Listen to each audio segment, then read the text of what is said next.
Bonjour, je suis Kamisoko Daouda, enseignant-chercheur à IMT Mines Albi et cette vidéo va vous présenter la démarche d'évaluation de la résilience que nous proposons dans le cadre du projet Maïtik. Dans la littérature, il existe plusieurs familles de méthodes pour évaluer la résilience.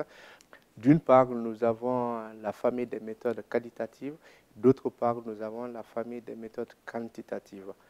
La démarche que nous proposons se situe dans la famille des méthodes quantitatives, et spécialement dans la sous-famille des méthodes de simulation.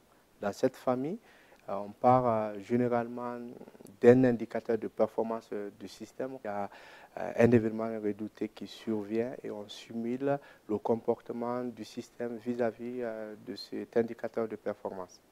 L'évaluation de la résilience est basée sur le métamodèle que voici. Dans ce métamodèle, il y a deux éléments essentiels, système et critères. Les systèmes sont liés aux critères et chaque élément du métamodèle peut être composé, c'est-à-dire avoir des sous-éléments. Dans le métamodèle, il y a trois fonctions. Une fonction d'agrégation qui permet d'agréger la valeur de deux ou de plusieurs critères. Une fonction d'évolution qui permet de simuler l'évolution de la valeur d'un critère dans le temps. Et une fonction d'influence qui donne l'influence qu'un critère peut avoir sur l'évolution d'un autre. Donc nous avons identifié dans le cadre du projet plusieurs critères et l'évaluation de la résilience, elle a été faite en tenant compte des contraintes de fonctionnement, mais aussi des objectifs du système, comme sur la figure que voici. Le paramètre du système évolue dans le temps, donc on a une valeur de fonctionnement nominale min et une valeur de fonctionnement nominale max.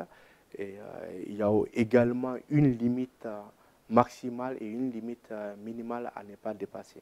Pour l'évaluation de la résilience, nous avons identifié plusieurs assertions, à savoir que la résilience doit être comprise entre 0 et 1, qu'elle ne doit pas dépasser les contraintes, les limites jadis fixées. Donc ça nous donne un certain nombre de paramètres de la résilience qui permettent d'évaluer de façon pertinente la résilience du système.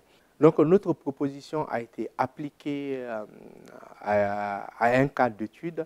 Le cas d'étude, c'est une ville constituée de plusieurs infrastructures critiques. Dans la ville, nous avons une église, un réseau d'électricité, des supermarchés et la ville elle est traversée par une rivière et nous avons simulé l'évolution d'un scénario d'inondation sur 5 semaines.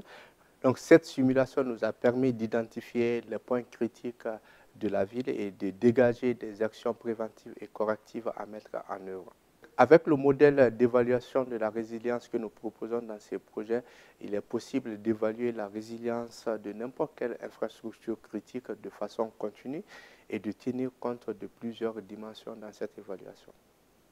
Maintenant, vous allez voir une autre vidéo qui vous présentera la méthode d'ingénierie de la résilience utilisée dans le projet. Je vous remercie de votre attention.